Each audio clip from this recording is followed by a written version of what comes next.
我及笄那天，雪下得很大。同一天，我收到了太子殿下的退婚书和他小叔叔送来的一纸婚书。大家好，欢迎收看皮皮听书。我端坐在大殿上，心如死灰。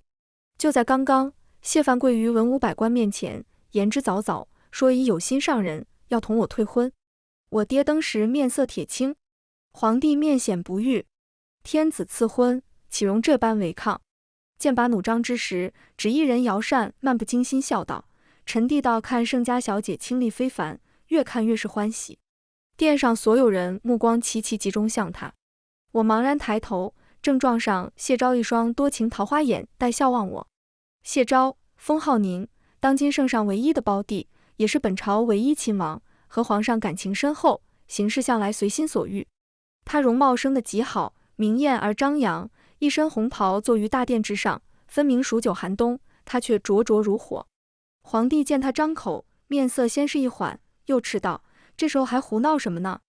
谢昭说：“皇兄，太子殿下情深意笃，坚决退婚，我甚感动。”他象征性的抚心唏嘘，有趣的挑眉，话锋一转：“但我乔盛家小姐失了婚约，倒也可怜。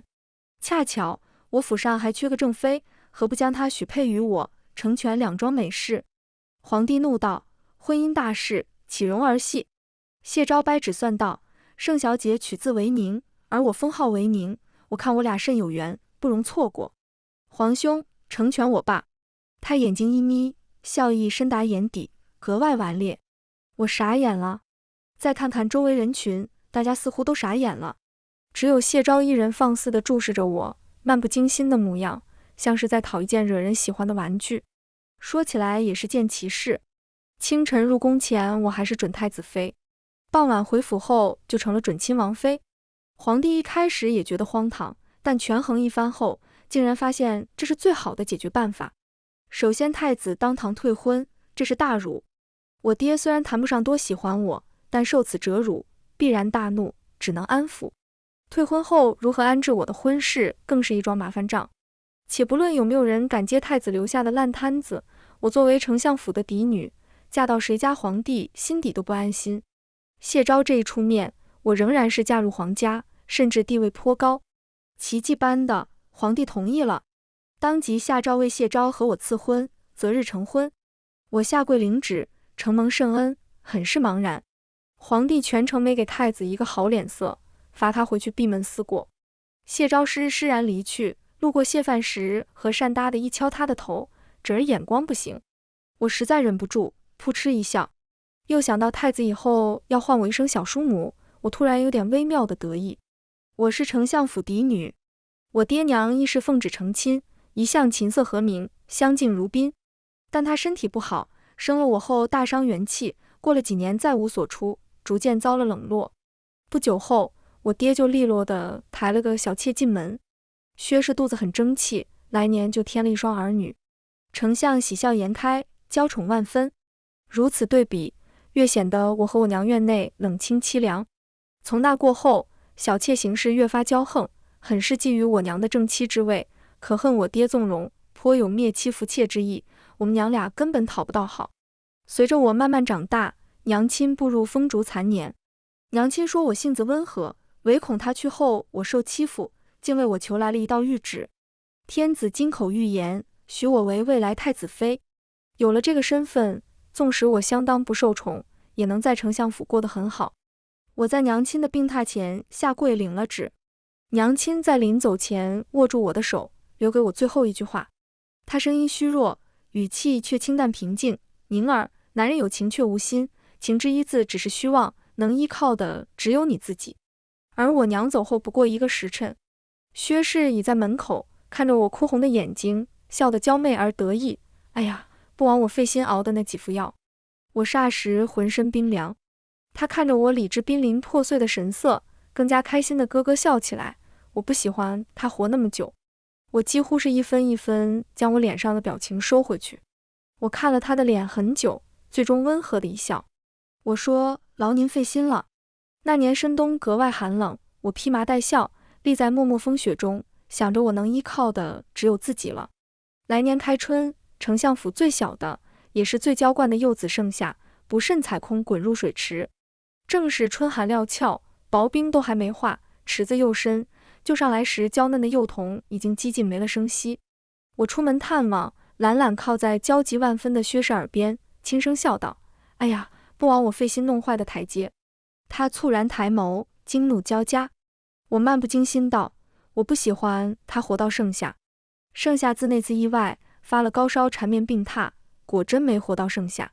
薛氏来找我，通红着眼，恨声道未来要剥夺我的一切。我只是淡笑。今次从皇宫回来，我听了一耳朵他人的闲话，那位令太子不惜退婚也要娶的心上人，似乎是我同父异母的妹妹，庶出的圣娇。薛氏啊薛氏，你一定没想到我有这么好运，失了太子，还能得一个亲王。思及此，我不禁自嘲，左右未来嫁的是鸡是狗，与我也没有什么差别。这个生辰过得真是乱七八糟。窗台突然被搭的一敲，我一下跳起，摸出枕头下藏的刀，寒光一闪，冷声道：“谁？”窗户缓缓打开，轻盈无声跳进来一道红衣身影，雪白手指轻轻一束，示意我噤声。我目瞪口呆，宁王居然大半夜翻女人的窗台。话本里都道男人半夜约会女人乃是偷情，而偷情讲究个天时地利人和。我看这人就不合，有谁大喇喇穿着红衣服来的，生怕别人发现不了他吗？我好歹是个黄花大闺女，我也要名声的，好吗？谢昭轻巧落地，还有闲心整理了自己微乱的衣角，才把窗户合上。瞧到我慌张神色，安抚道：“放心，没人发现我。”他眼眸漆黑如墨，闲闲对上我雪白锋利的刀尖，随即神色一沉：“你说本王是鸡是狗？”他声音清凉而慈，像微风拂过一把上好的琴。他的桃花眼极漂亮，昏沉夜色中光华流转，仿佛画中人被赋予了生命。我走神一瞬，觉得他这重点抓得忒不像话，不可置信道：“你来找我，就说这个？”他说：“这倒没有，我来交流夫妻感情。”我一愣，想到谢昭风流盛名满京城，一股恼意和羞意就窜上大脑，连带着我的脸都红得发烫。我脱口而出：“宁王殿下，请您自重，你我还未成亲，有什么事婚后再交流也不晚罢。”谢昭一愣，他一双流丽生辉的眼眸眨了几眨，难得露出点惊讶的神色。不过几秒，他忍俊不禁，无声大笑，几乎直不起腰。我莫名其妙看着他，谢昭忍着笑，从怀里拿出了一个精心包裹的玉盒。打开盒子后，赫然露出了一只翡翠玉步摇，香玉嵌宝，精致异常，在昏沉夜色下都流转着淡淡的光晕。谢昭戏谑道：“我听说今天是王妃生辰，特意挑了礼物打扰，没想到王妃要我自重。”随即手上做事要收回那只步摇。我彻底呆住，脸色爆红，下意识丢了刀，扑上前去抢那个盒子。谢昭仗着他身高优势，轻轻松松将玉盒举过头顶不让我拿，一边还要调笑，没想到王妃对成亲这么迫不及待。为夫谨遵娘子之命，婚后再好好交流。我要被他气死了。谢昭，小姐。门外突然传来我的丫鬟明心犹犹豫豫的声音：“出了什么事吗？我听见你房里有响动。”谢昭大辣辣的一摊手，做事要张嘴。我瞬间牺牲，一把捂住他的嘴，手忙脚乱把他塞到一边，深呼吸几口气，扬声道：“没事。”狠狠地盯着桌角的男人，刚刚跑进来一只老鼠，已经被我赶跑了。我要睡觉了。明心不出声了，想必是走了。谢昭做口型道：“你说我是鸡，是狗，还是老鼠？”我冷静下来，一做口型答道：“是鸭。”谢昭说：“宁王是鸭，乃是逞一时义气。”我心头一坠，蓦然发现和他笑闹太过，我竟不知不觉放肆起来。谢昭毫不在意，还臊了我一句：“王妃原来如此牙尖嘴利。”我抿着嘴瞪他，不说话。他拿出步摇，在我发间比了比，满意的收回去，衣袍带起的风不慎熄了烛火。我揉着太阳穴，也懒得再点，道：“罢了，我早些休息，你快走吧。”黑暗中看不清谢昭什么表情，他揉了一把我的头发，生辰安康。随即他便翻窗走了，动作格外轻快无声。我捧着步摇傻站着，良久，愤愤地跺了几下脚。府上已经在紧锣密鼓地筹备我的婚事。谢昭虽然风流，但宁王府内却是清爽，没有一位侧妃。皇帝先前不是没想赐婚，但被他以若皇兄一定要赐，直接将鹊桥楼的牌匾换成我宁王府会更快一些的屁话给堵了回去。鹊桥楼乃京城第一大青楼也，皇帝拿自己最宠爱的弟弟没办法，奇迹般的，京城风头最劲的亲王爷，婚恋场上的香饽饽，就真的逍遥的剩了下来。我是他正正经经娶入门的第一位夫人，期间发生了不大不小的2件事。其一，盛娇来探望过我一回，他确然和太子订了婚，已摆出了准太子妃的姿态。因为盛夏之事，他分明恨我入骨，也不知道抱着什么居心。其二，我的步摇丢了，我寻了好几天，才沮丧地承认它真的不见了。其他倒是一切顺遂，然而意外却降临在我成婚当天。成婚当日，我从清晨就脚面礼装，入眼皆是喜庆大红，蒙上盖头，8抬花轿，喜娘一路唱响，10里红妆一路绵延至王府，端地是欢歌笑语，气势非凡。一路到王府，过了拜堂，迎入洞房后，我就嫁给谢昭了。我们挨得很近，我闻到他身上清浅而洁净的气味。他身着喜袍，长身玉立，我出府时惊鸿一瞥，年轻的新郎官耀眼灼目，明艳如火，总让我忍不住回想起及笄那日，外面大雪纷飞，他却一身红袍，灼灼逼人。不知道是不是察觉到我的心思，他轻轻摸了摸我的指节。太监拖长声音道：“一拜天地。”他牵着我的手，要和我一起跪下。异变突生：“不能拜！”一声尖利的叫喊划破空气，喜庆的气氛骤然凝固。我又惊又怒，抬起头来，高堂之上，皇帝大怒，放肆！是个女人，声音很陌生，不卑不亢，跪下磕了几个响头，高声道：“不能娶！这女人和别人偷情！”这石破天惊的话语激起一片哗然，随即瞬间死寂。我不用看，都感受到所有人吃惊的、探究的、八卦的目光全落在我身上。殊不知，我比所有人都震惊。不得不说，这奴婢污蔑的时机选得真好，我还蒙着盖头，迫于皇室礼节，我甚至不能辩解。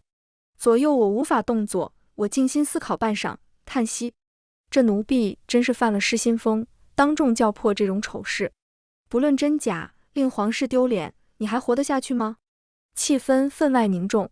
如果没有猜错，皇帝一个眼色，几乎所有闲杂人等都要夹着尾巴赶紧跑路了。谢昭握着我的手，缓缓摩挲着我的指尖，我看不见，却奇迹般地感受到了他勃发的怒意，像平静水面起浪。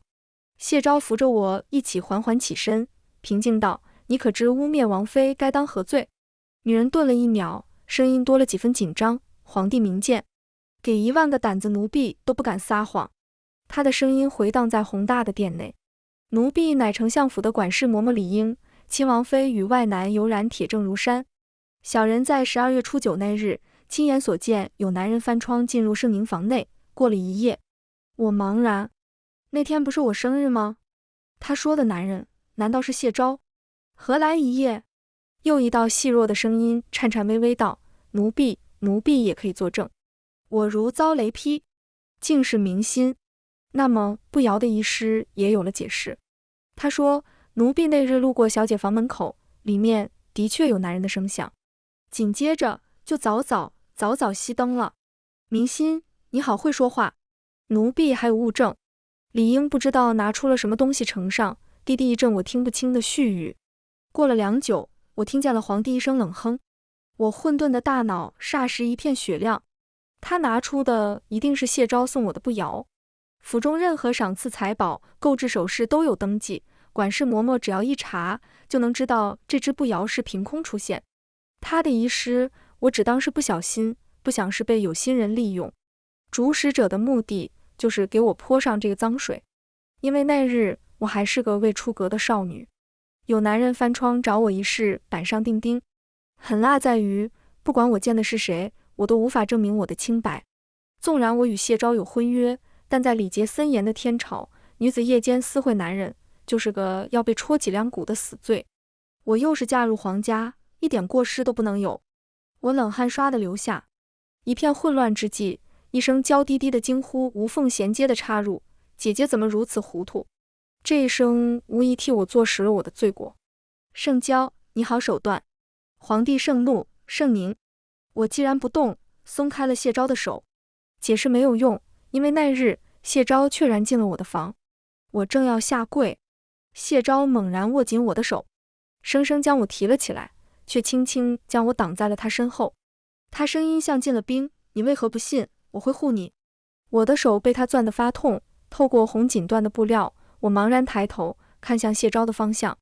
假如我没有蒙那层盖头，那么我就会看到我年轻的夫君，漂亮的新郎官，浑身上下燃烧着蓬勃的怒火，戾气深重，眉眼里透着藏都藏不住的狠意。谢昭冷冷道：皇兄等我问完，再罚不迟。随即毫不停顿道：方才圣娇替姐姐认罪倒认的爽快，本王佩服你的手足之情。一股暖流铺天盖地淹没了我，我险些失笑，又酸涩的想哭。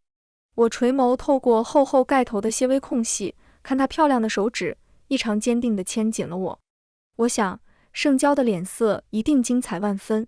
她再次开口，语气甚至温和：明心，你可知那日屋内的男人是谁？明心砰砰砰磕头，声音抖得不成调子：奴婢不知道。谢昭古怪的一笑：当初王妃可是叫了我的名字，你就在外面听，怎么会不知道呢？明心磕头的动静更加大，含混的顿响，他不是磕出了血，他一句话都说不出来。我平静地立着，理应颤颤巍巍，就凭他还敢开口，我佩服他的勇气。他尖声道：纵使是王爷，也不能半夜私会小姐。谢昭轻飘飘道：理应，你凭一只不摇，一双眼就断定本王偷情。他低笑出声：然本王那日拜访，可是走的丞相府大门，白纸黑字记在出入簿上，一查便知。他一拍手，立刻有人小跑着进来，送上什么东西。我在暗红中睁大了眼睛。不过片刻，我听到一声额头触地的怦然响声，低低的呼吸声，却听得出惊骇万分。谢昭温和道：我携侍卫一道，给爱妃送生辰礼，不过一盏茶时间，不愿惊动丞相，而免了通传，光明正大，何来偷情？声音转沉道：我看你们倒是诬陷的理直气壮。磕头的动静此起彼伏，我已完全捋清了其中关窍。好一招请君入瓮。我说他为什么要翻我的窗？回想起来，烛火也是故意熄的，只用这么简单的方式，就叫人先入为主，断定我偷情。主使一心想置我于死地，如何想得到去查出入簿？谢昭森然道：方才本王问，知不知道污蔑亲王妃该当何罪？小人竟敢妄论皇室清白，置我王妃名誉何处？置我皇家尊严何处？又置我天朝礼法何处？皇兄，皇帝也回过味来，凉凉接过话头：来人，把他们拖下去，好生伺候，给我查出是谁指使，别脏了亲王的眼。我在一片哭天喊地的背景音中轻轻一颤。谢昭其人，表面风流闲散顽劣，不理政事，醉心玩乐。事实可能恰恰相反。今日这场闹剧，他连我都算计在内。你已是本朝最尊贵的王爷，却如此处心积虑，步步为营。刀尖向谁？我看着他握我的手，突然通体生寒。下一秒，谢昭提声再次怒道：王妃易怒，误了成婚，她气死了，我怎么办？我一口气没上来，呛了个死去活来。谢昭顺着我的背，在我耳边笑，声音懒散，肆无忌惮：娘子别急，吉时未了，为夫谨记规训，一定在成婚后和娘子好好交流感情。我晓得你对我觊觎已久，今日一定让你梦想成真。我目瞪口呆，一瞬间开始怀疑自己的想法到底对不对。这人怎么能这么不要脸？李成送入洞房后，谢昭在外面迎宾敬酒，我独自坐在榻上，才缓缓松了一口气。皇帝后来还是不轻不重问了谢昭为什么翻窗。谢昭已然没了个正形，思索半晌，慎重道：情趣。皇帝，我……行吧。门突然吱呀一声，缓缓打开。这么快就回来了？我心头一紧，不自然地挺直了腰板，等谢昭来掀我盖头。始料未及的是，他人还没动静，我就先闻到了一股甜蜜浓郁的糕点香。劳累一天，我滴水未进，乍然闻到，肚子马上应景地咕噜了好几声。谢昭毫不顾忌地笑出了声。情窦初开之时，我也憧憬过成亲夜晚的旖旎梦幻，水乳交融，软语呢喃。娘亲末后，我对婚姻没了幻想，但也盼一个相敬如宾。可我万万没想到，成亲之夜，我夫君站在我面前，说的第一句话是：想吃啊，求我。我早晚有一天会被活活气死。我忍着发火的冲动，宁王爷，盖头我自己也会掀。谢昭见好就收，嘀咕一句真不禁斗，利落地挑了我盖头。我终于重获光明，睁眼就看到谢昭一身大红，笑意隐隐，一张吹花堆雪的脸在明灭烛火间格外生动而明艳，看来心情很是愉快。他保持着挑我盖头的姿势，俯身定定望我几秒，才微微吸了口气，回过神般喃喃一声：云想衣裳花想容。我没听清，一道：你说什么？谢昭屈指一敲我的头：什么说什么，快吃，刚刚不是都饿急眼了？他啧了一声，一生气就喊我宁王爷，我不喜欢。我不可思议，那你要我叫你什么？谢昭思索道：还是不要太肉麻，就简单称呼我一声心肝吧。我手一抖，一块龙须酥直直掉了下去。鸡飞狗跳片刻，我终于能安心吃我的糕点。谢昭瞧着我吃，突然张口说：你有什么想问我的吗？我有。我说：这个玫瑰酥很好吃，能不能把厨子请来，天天做给我吃？谢昭喝水喝得一呛。今日婚宴承蒙皇上恩宠，由他亲自设宴，这糕点大约是御厨所做。过了一会，他才不阴不阳道：只要你夫君不掉脑袋，整个天下的厨子都能带来给你。我观察他半晌，晓得他是认真的，于是慢慢吃尽了玫瑰酥，说：左右我已经是你的妻，你掉脑袋我也得掉。我清清嗓子：你现在处心积虑只为太子，从一开始谢范退婚，到今天准太子妃盛娇对我动手，都是你的手笔。今日盛娇一折，皇上怪罪，丞相必然焦头烂额。而我爹正是个彻头彻尾的太子党。谢昭闲闲道：其实是为了王妃，解决王妃讨厌的人，为夫义不容辞。我白了他一眼，继续说：谢范只要犯错，你就有戏可乘。皇上仔细单薄，细数下来，有能力竞争王位的竟不足3人。太子一倒，我闭口不言，点到即止。其实我心底还有个疑惑，但我压下没说。你走的路，成王败寇，我上了贼船，夫唱妇随，明哲保身罢了。简单总结，我晓得你想做什么，我不拦你，你执刀向谁都不必顾忌。但你出事，我不奉陪。也不知道为什么非要在成亲夜谈这些事。谢昭一挑眉，似乎听得很满意。下一秒，他一用力将我抱上了他的大腿，我始料未及，微微惊呼。眼前红色窗纸剪了喜字，映上我和他交叠的影子，他身上清淡而洁净的冷香温柔裹住我。屋内龙凤喜烛相依，红烛高烧，锦被刺绣鸳鸯戏水，一片喜庆大红。谢昭在我耳边低声笑，温热的气息扑上，痒得我想逃跑。我的脸后知后觉地开始发烫，面前这个人是我夫君。他不紧不慢说：本王倒想听听王妃该怎么明哲保身。我说：我没有办法。我在他怀里扭身，摸上他的脖子，只好赶在所有人之前抹了你的脖子，提头进谏，戴罪立功。如此旖旎之时，我却出乎意料的冷静。娘亲的话言犹在耳，男人有情却无心，情之一字只是虚妄。若真到了那种时刻，我想我会这么做的。我没有在开玩笑。谢昭毫无防备，敞着自己最脆弱的咽喉，任我指尖圈画勾勒，说：你舍得？他喉结在我指尖上下一滚。我点头，舍得。谢昭哑声道：没想到我养了条心狠手辣的白眼狼。他反擒住我双手举过头顶，眼神危险而恣意，像个被美色迷惑的昏君，狠狠咬上我的唇。本王允了。一夜温软。次日清晨，我一睡醒，腰酸背痛，想起昨晚被迫喊了心肝，又不止喊了心肝，我简直羞愤欲绝。谢昭还睡得沉沉，我去推他起床，今天要请安呢。谢昭翻身把我揣进怀里，不去，睡觉。我挣扎着想起来，等下皇上怪罪。谢昭一边更深地把我往怀里藏，一边不耐道：管他去死！可怜我差点没被吓昏过去，然后一觉睡到了日上三竿。成婚第一天，谢昭废了请安礼，陪我一整天，许我在王府为所欲为，尤其强调可以对宁王为所欲为。被我含怒赶出了房间，不想窗户没封严，叫他翻了进来。成婚第二天，谢昭携我出门踏青，要我见识一下他的骑术，生生把我掳上马。他一匹轻骑，纵马横越闹市，我抱着他的腰，吓得叫都叫不出来。我怀疑是报复，又将他赶出了房间。这回我吸取教训，封窗锁门，他找管家要了钥匙，施然走了正门。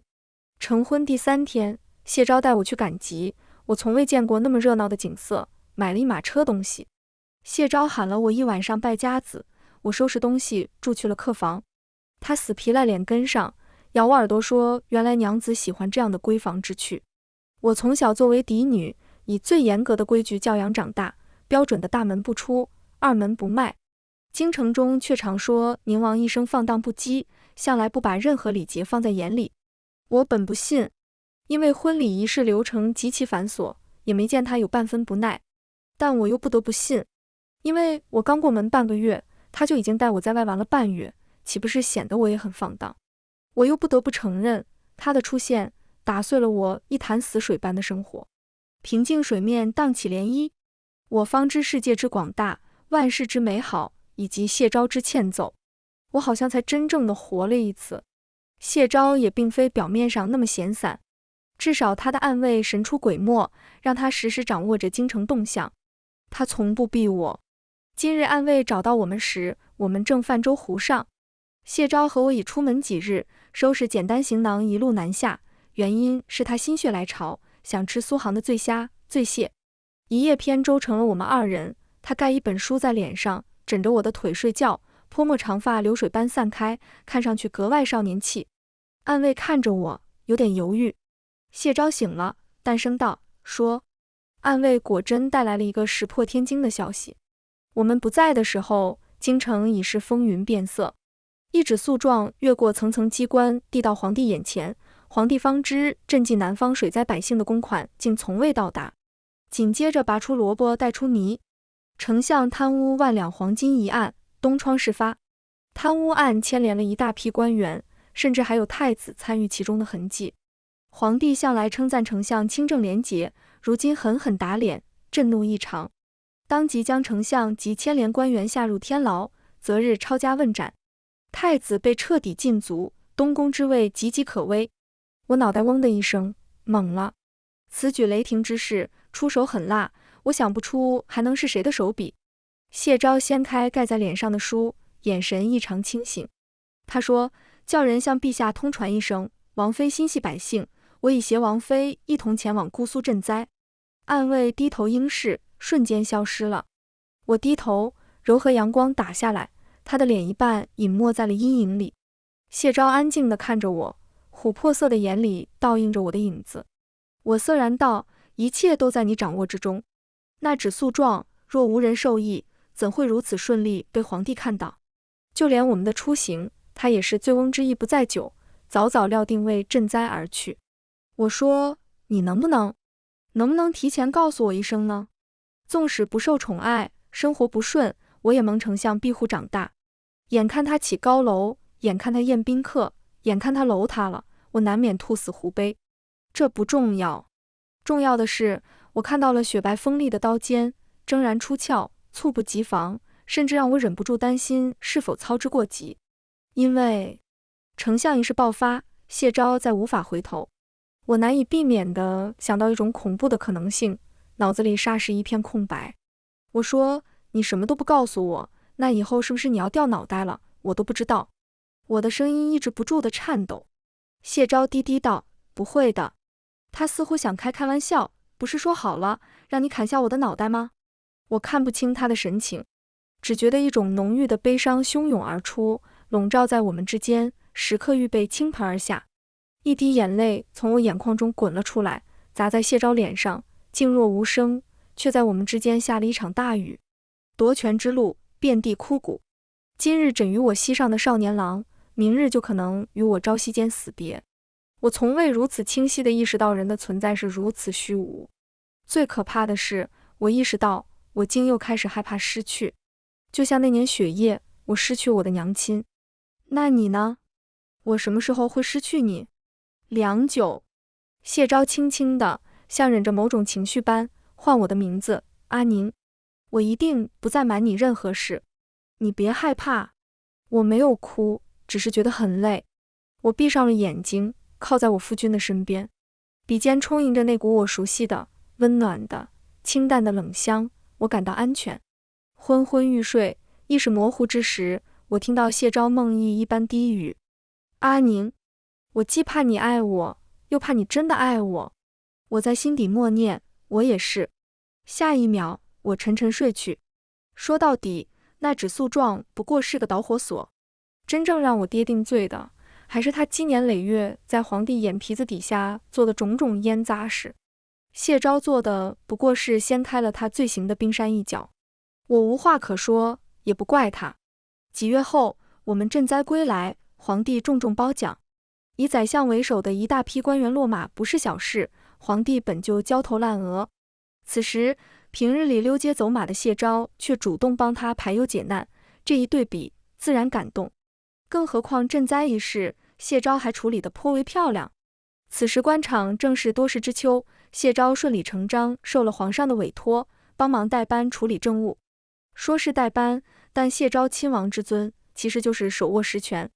亲王插手政务本是大忌，谢昭却做到了让皇帝亲自延请，本人还显得颇不乐意，说府上王妃粘人得很，一刻都离不开夫君。皇帝问，政务百姓重要还是王妃重要？谢昭当着所有人的面诚恳道，王妃重要。得知此事，我眼前一黑。皇上当时一定想斩了我这个妖妃吧？今日谢昭早早出门上朝，走时向还没睡醒的我提点了一句，记得去吃玫瑰酥。我睡醒后看到琳琅糕点，才发现谢昭竟真向皇上讨了婚宴上那个手艺颇佳的御厨。这下好了，宁王妃在皇上心中形象不仅粘人，现在还添了个骄纵。我哀叹一声，心底却很是高兴。我起床梳妆打扮，用罢早膳，也出了门。我去见盛娇。我爹一案，全府连坐。皇帝盛怒之下，甚至不愿听丞相辩解，寻到如山铁证后，就迫不及待要问斩告慰百姓，连带着盛娇也是。意外的是，他说最后心愿是见我一面。我对盛娇印象实在寡淡，回想起来，只记得他假心假意叫我姐姐的声音，但他无论如何也从来不是现在这副狼狈模样。已是初秋，天牢里更是冰冷潮湿，寒气逼人，连张像样的垫子都没有，只有干枯破烂的草。盛娇蜷缩在上面，小脸惨白，密密布着湿了又干的泪痕。他何曾受过这样的苦？我只觉得悲凉，男人有情无心。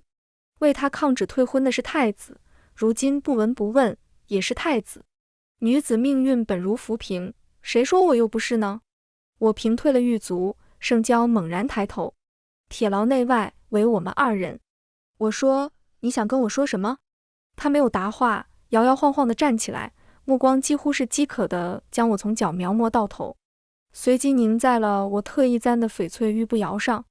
盛娇嘶哑地大笑出声，说，盛宁，我真是恨死你了。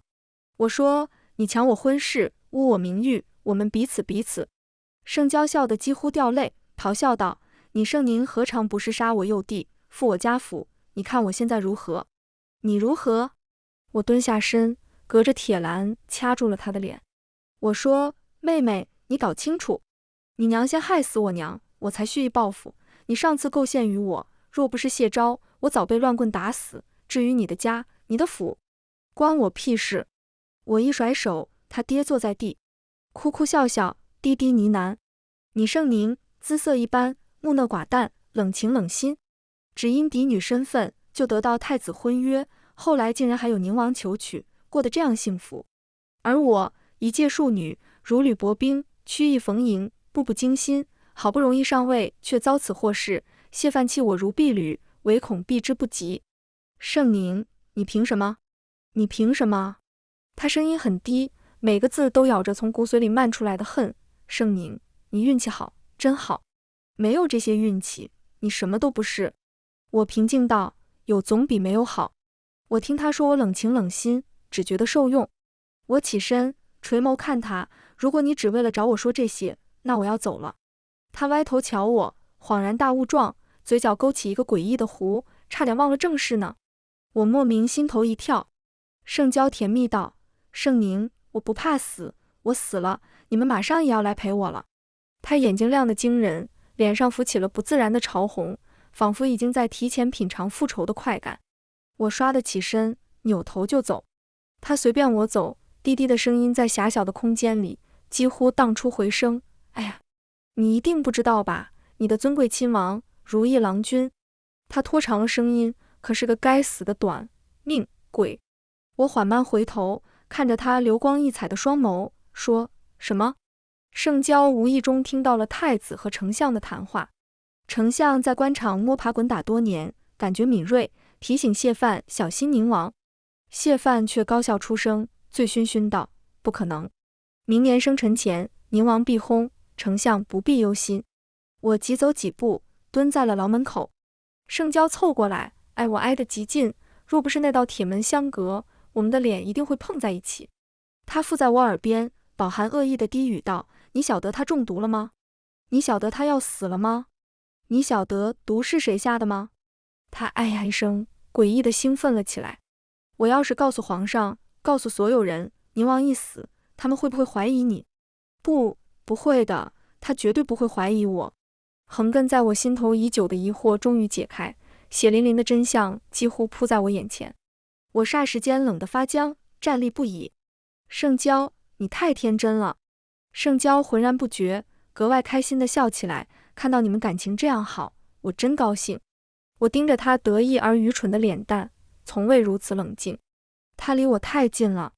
谢昭在书房找到了我，此时已经天过傍晚，外面一定传出了消息，盛娇在牢中自缢身亡。我不知道皇上会怎么想，大约会以为他不堪受辱吧。谢昭也会收到来自暗卫的禀报，他那么聪明，一定什么都知道了。我从天牢回来后，没理会任何人，把自己关在了谢昭的书房。虽说他成婚第一天就让我在宁王府为所欲为，可我甚至没去过他的书房。我从小如履薄冰，谨言慎行，距离感极强，就连做最亲密的夫妻都不敢交心。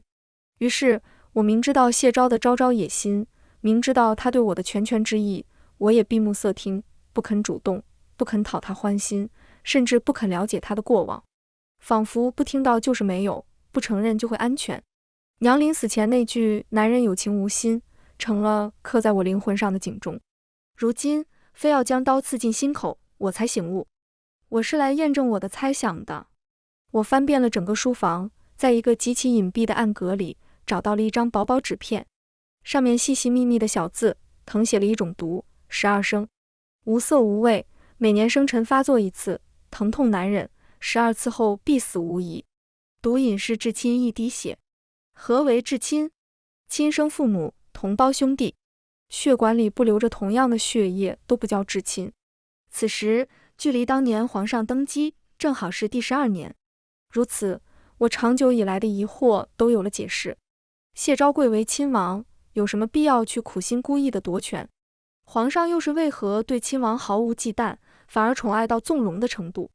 那是愧疚，是亲自给自己同胞弟弟下毒，知道他根本没有多久好活的愧疚。我翻遍了载史册子，我才发现我有多么不了解谢昭。我知道的谢昭随心所欲，顽劣成性，从来没个正形，常常把我气哭。然而在他年纪更小的时候，武不成诗，聪明灵慧，是个天生神童。先皇盛赞，喜爱异常。后来先皇意外薨逝，众皇子争权夺位，谢昭一力扶持他的亲哥哥谢芝，也就是当今皇上。最终谢芝成功登基，这是所有人都没想到的。因为谢芝资质平庸，以谢昭之才，他其实才是竞争王位的最佳人选。再翻过几页书，那个冰雪聪明的皎皎少年渐渐消失在字里行间，单于声色，贪于享乐的纨绔宁王取而代之。木秀于林，风必摧之。我几乎能想象当时是何种境况。谢昭可以为资质平庸的哥哥去争权夺位，再毫不犹豫将皇权拱手相让，他根本不在乎。而谢之呢？你承认弟弟才华横溢，又嫉妒他逍遥自在。你知道自己德不配位，又深恐一种可能性。他现在不想要，万一他未来想要了，怎么办？你是不是寝食难安，日夜难眠？于是你亲自下手，扼杀了他所有可能的未来。你后悔吗？谢之，你比任何人都知道他的精彩绝艳，自由洒脱，重情重义。他成就了你，你毁掉了他。你比任何人都悔恨，你比任何人都可恨。我没来由想起，谢昭向来不爱待在王府，贤臣就规矩居人性灵。于是我们常常在外游历，浓云薄雾，雪松青山，走过闹市人群，听过说书唱戏，第一抹朝霞破出海浪，最后一滴酒倒入喉咙。先前无数个日夜，我们偎依在一起，就像最寻常的百姓人家，最平凡的夫妻。他说这样很好。谢昭分明早早决心谋权篡位，却还有闲心，戏谑调笑间，从注定灭门的丞相府将捞出了一个我。一如初见之时，我腹背退婚，灰暗心境仰头望去，乍然撞入一片灼灼大红。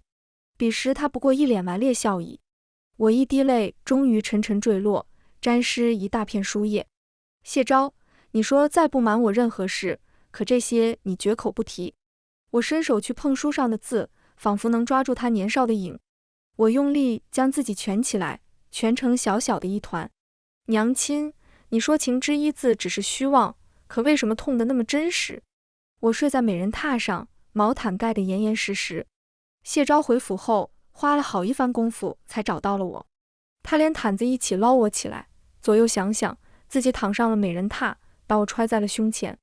我在他怀里醒过来，他有一下没一下地把玩着我的头发，桃花眼里像盛了一盏酒，波光潋滟。我一用力，将自己撑起来，直直咬上了谢昭的嘴唇。谢昭没料到我如此主动，一时愣住。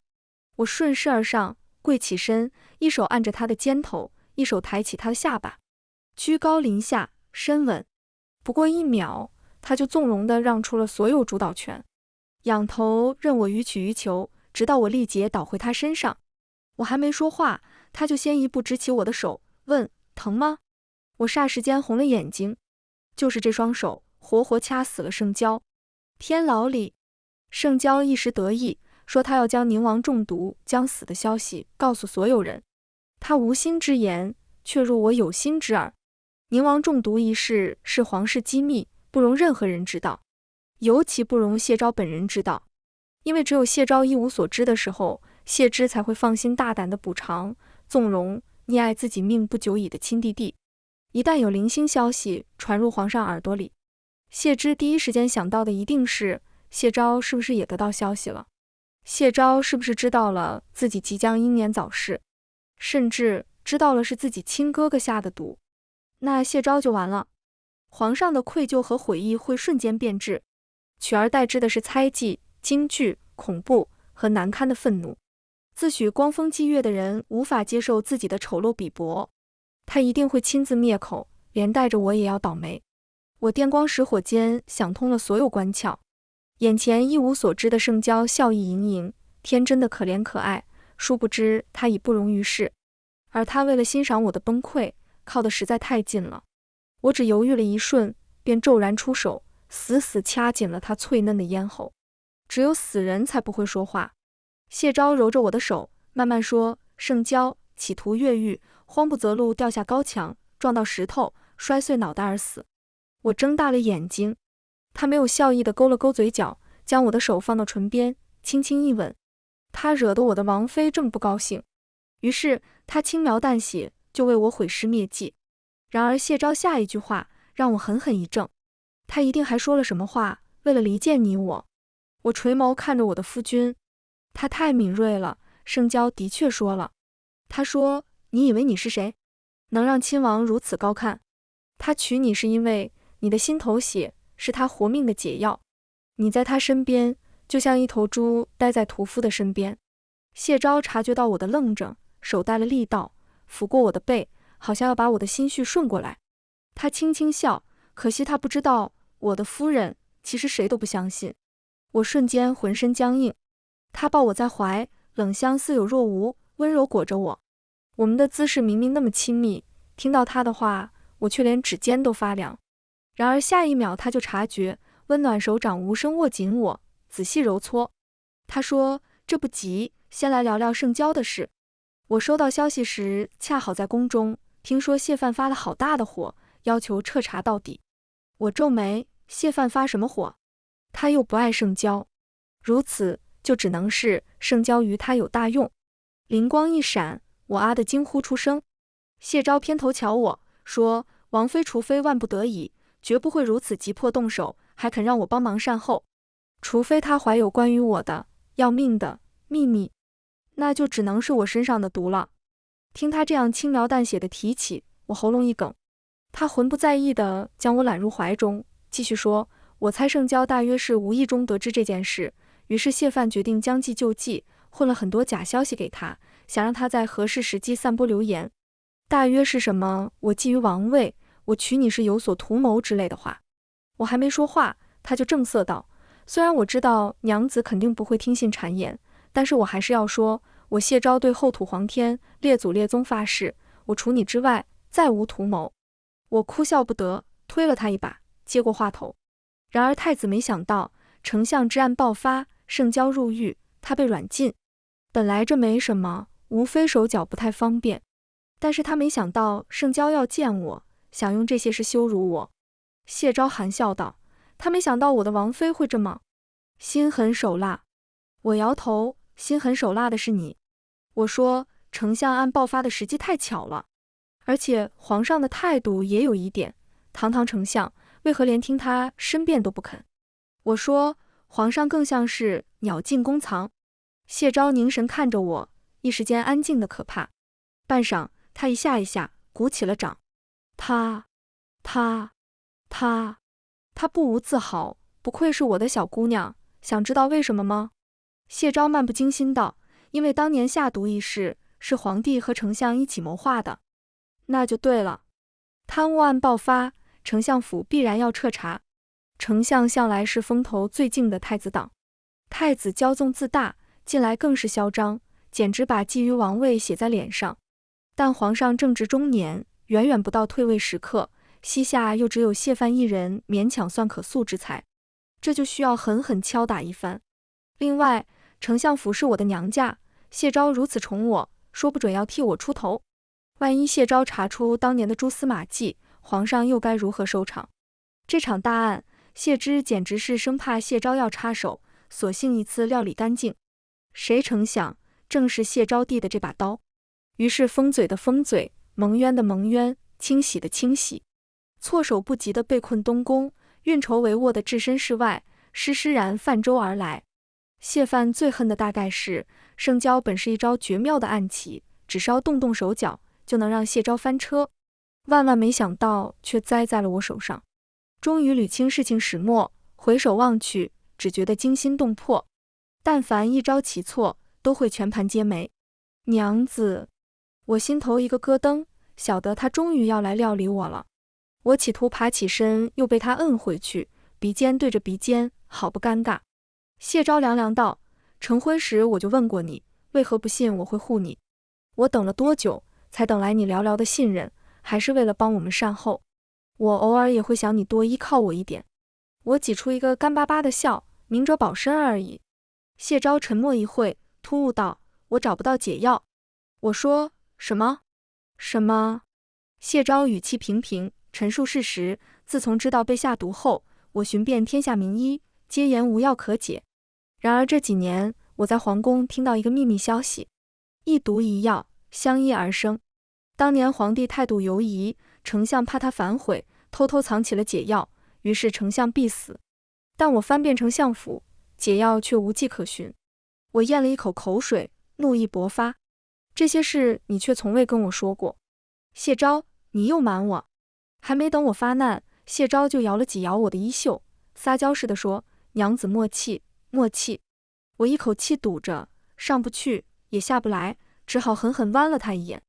心头却像被淋了一杯柠檬汁，泛起饱胀的酸涩。死亡的阴影分明一直笼罩在谢昭身上，我却一无所知，被他藏在怀里，还以为世事平淡幸福，闭上眼就是永远。谢昭说，但是我虽是个将死之身，护住一个你，还是绰绰有余。你很好，很聪明，很果断，很叫我放心。我一天一天，越看越欢喜，越看越忧心。我多想你做个普通女子，遇见我之前，不必算计他人，甚至在枕头下藏刀；遇见我之后，不必懂得朝堂权谋，不必明白恩怨情仇，不必动手杀人，更不必惶惶不安，为皇家脏事担忧苦恼。我有能力庇护你一片天，纵使我走之后。我鼻尖一酸，慌忙用手去堵他的嘴，你不要说这些，不吉利。他仍然说着，宁儿，我该怎么做？你告诉我。谢昭字斟句酌，诚恳而珍重。我该怎么做，才能让你安心？我向来不怕蛇虫鼠怪，更不害怕戏本里的灵异精怪、魑魅魍魉，但我最害怕之事，莫过于全然交付我自己，将我的慌张和无措、胆小和脆弱、自私和柔软，将我颤抖跳动的心脏和难言的晦涩心绪，交到别人的手上。我憋了半天，憋出了一个笑，笑得可能比哭还难看。我说，让我抓住你吧，始终在我手心里，让我永远不会失去。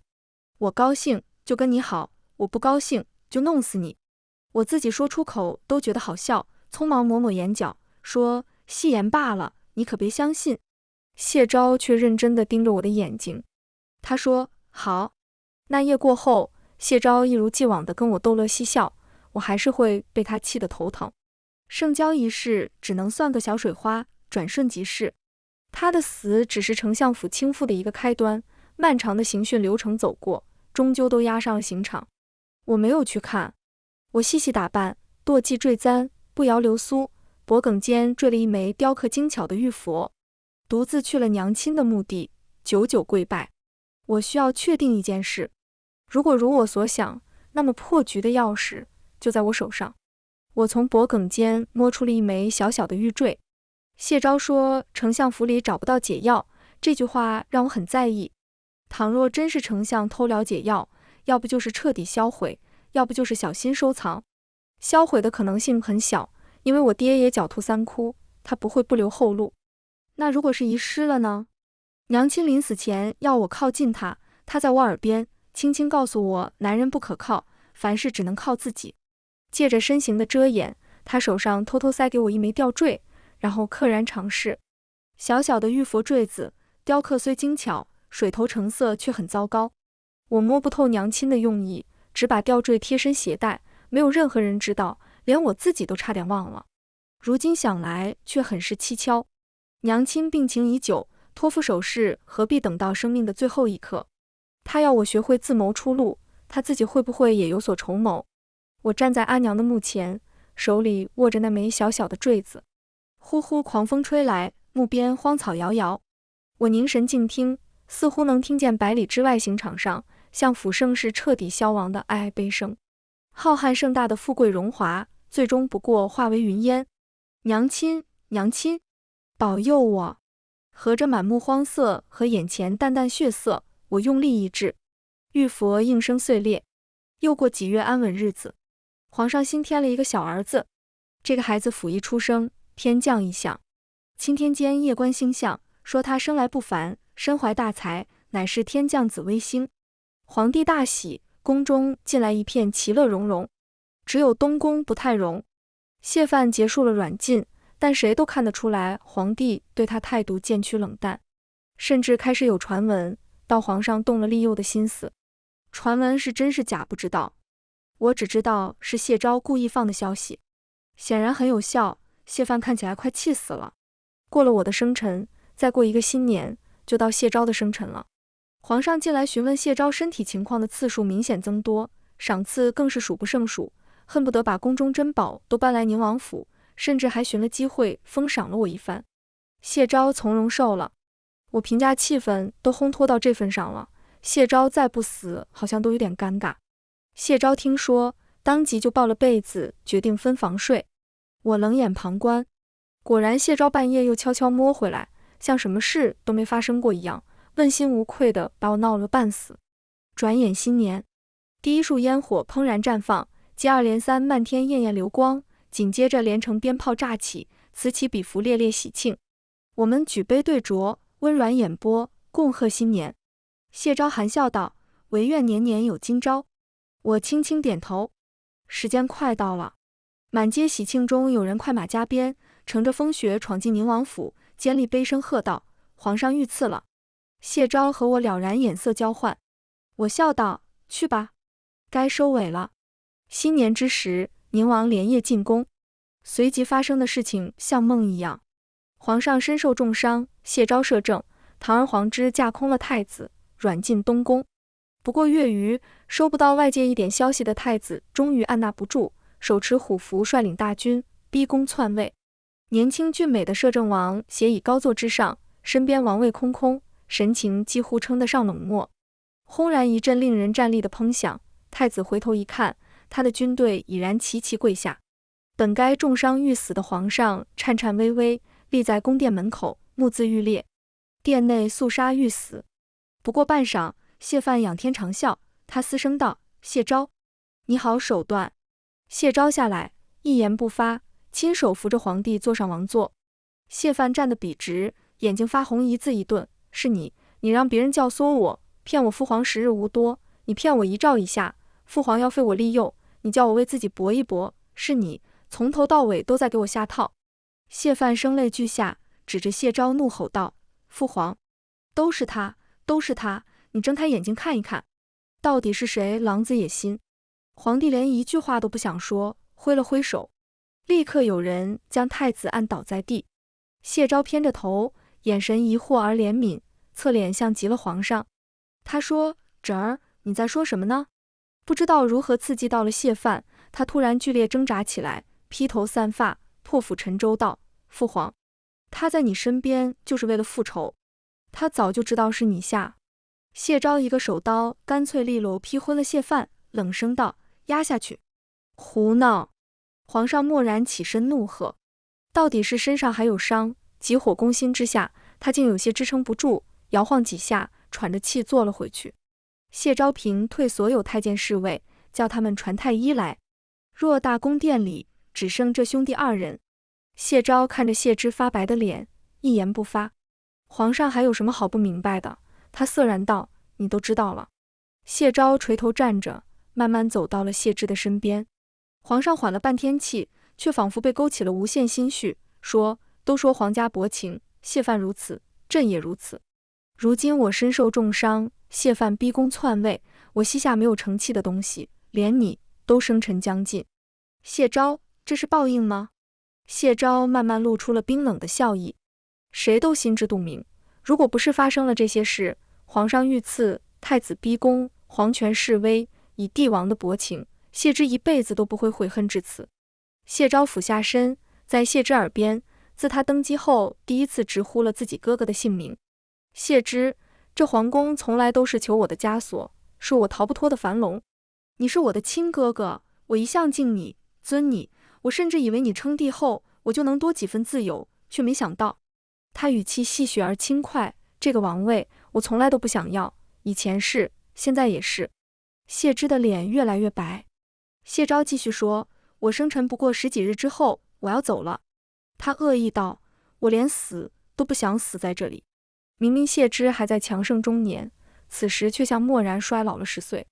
他们兄弟二人终究走到了撕破脸的地步，不过10几日之后就要阴阳相隔，而他甚至不愿见哥哥最后一面。谢之脸上一片痛色，缓缓点头：“从前的事都是我对不起你。”谢昭道：“我也只想听这么一声道歉。”他转身就走，毫不留恋。但是我不原谅。谢之坐在王位之上，孑然一身，堪太医匆忙赶到，和谢昭擦肩而过。分明身居至高之位，却蓦然升起无边孤寂苍凉。原本手足兄弟，绕膝相系，原来兄弟情谊深刻温厚，却被他亲手掐灭。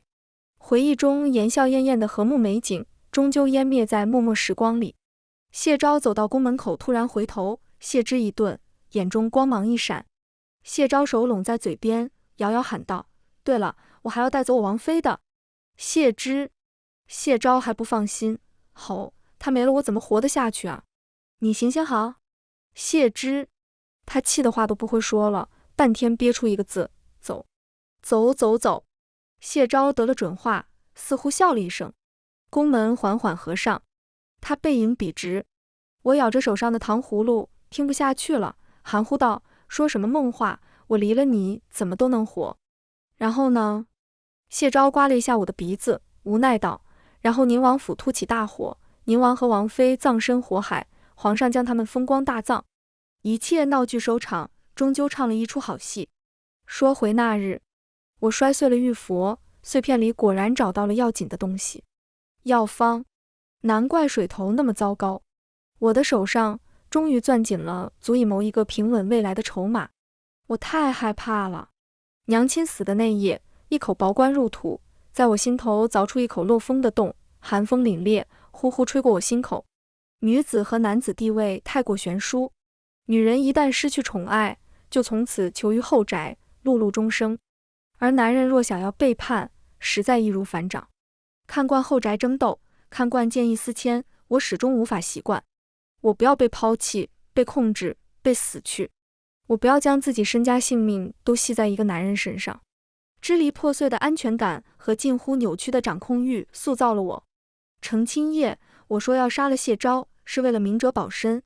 后来情到浓时，我看着谢昭的脸，心里漫出说也说不尽的喜欢和留也留不尽的恶毒。我想，他应该死在最爱我的时候。此时爱即永恒，我想靠近他，拥有他，成就他，毁灭他。我就是心狠手辣。新年那夜，我给谢昭摆出了2个药瓶。我告诉他，解药有2种，一种快解，一种慢解。快法子用1枚药解决毒药，然而余毒无法根除，寿命必然减少20年。慢法子则是以人血做药引，1年1枚，断药即死。须知这血也有来头，12生的毒瘾发作需要同胞兄弟真心害他，而对应解药药引需要有人真心救他。真心又是这世上最不可靠的东西。谢昭看着药，突然就笑得前仰后合。我瞪着他，脸上莫名其妙有点挂不住。随即他根本就没说话，以迅雷不及掩耳之势夺过了我手上的慢药，仰头吞下。我目瞪口呆，扔了药瓶去掐他嗓子口：“你干什么？”谢昭摁住我，费劲地咽下药丸，有点得意似的，张口向我展示了一下，说：“我吃掉了。”他的反应完全超出了我的意料，我完全懵了。我抓着他的领口提起来，无视谢昭母老虎母老虎的嘟囔，怒道：“我说慢药断药即死，你怎么那么莽撞？要是……”谢昭轻缓道：“难道你会允许别人来掌控我的命？”我噎住了。我的确是以我的血做的药引，但是我说，要是我变心了呢？我不喜欢你了，我讨厌你，不想让你活了呢？谢昭笑了：“那我可得看紧你，对你好一点，再好一点，让你永远喜欢我。”他笑意顽劣，一如当年求娶的模样。我难以置信，狠狠道：“你还笑？要是我死了呢？”谢昭说：“那和你绑定生命，有什么可怕？”他说的那般理所当然。我呆呆看着他，谢昭蹲下身，袍袖掠过我的脸，他用拇指拭去了我不知道什么时候滚出来的眼泪。谢昭哼笑道：“早就知道你是调养不熟的白眼狼。”我一动不动，盯着他的脸。他表情一松，问我：“现在呢？”我茫然地看着他，他注视着我，眼角眉梢温柔都要溢出来。“抓住我了吗？”谢昭先前问我，到底要怎么做才能让我安心。我告诉他：“你要让我抓住你，我不高兴就弄死你。”他说好。然后他现在用实际行动告诉我，我什么都给你。我终于肆无忌惮地哭了出来。风声停了。谢昭说：“我很好奇，如果选快药，你会如何？”我埋在他怀里，哽咽着诚恳道：“根本没有快药，你要是选了，我就立刻销毁解药，然后等着给你送葬。”谢昭不死心，我要是死了，你怎么办？我吸了吸鼻子，老实交代说：“我把你的产业全部挪到了自己名下。”谢昭，我不好意思道：“你若死了，我就只好伤心的去做包租婆了。谢昭从牙缝里挤出了几个字，看来我活着还是太影响你发挥了。我冲他淳朴一笑，我想，其实你活着也挺好，可以相互欺负，相互折磨，吵吵闹闹，一不小心就白头。这些心里话我才不告诉他。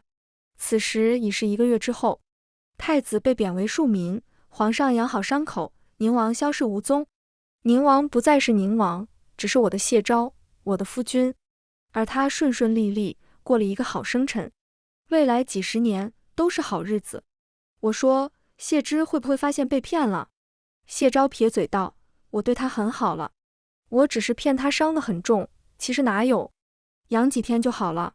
国家一日不能无君吗？我说，那谢之回过未来，万一发现你没死，要找你算账怎么办？谢昭摊手道，我留了一封信，说他受伤昏迷的时候，我给他下了毒，只有我的血做药引才能治。只要不找我，我每年给他送药，一找我，我就上吊，大家一起死，看他敢不敢。我笑了，好熟悉的毒，12生，死而生，焉知世上是不是还有12生呢？总而言之，如今所有事情都解决了，我们也终于离开了那富贵吃人的，就像2条鱼，轻快顺利地滑入了世俗的汪洋大海，从此隐于水中。眼前烈烈朝霞刺破天幕，汹涌惊涛拍岸，海风拂过脸颊，有飞鸟一掠而过。遥遥望去，远山连绵，边境线望也望不断。我闻到了自由的气息。谢昭俯下身，轻轻一吻我的额头。正是天地盛大，千秋年轮，河山纵马，恩怨贪嗔痴了，江湖天涯共朝朝。往日风雪在途，有一人许我一生逍遥，从此长安到老。全文完，皮皮听书，感谢您的观看，每天上新精彩小说，喜欢就订阅吧。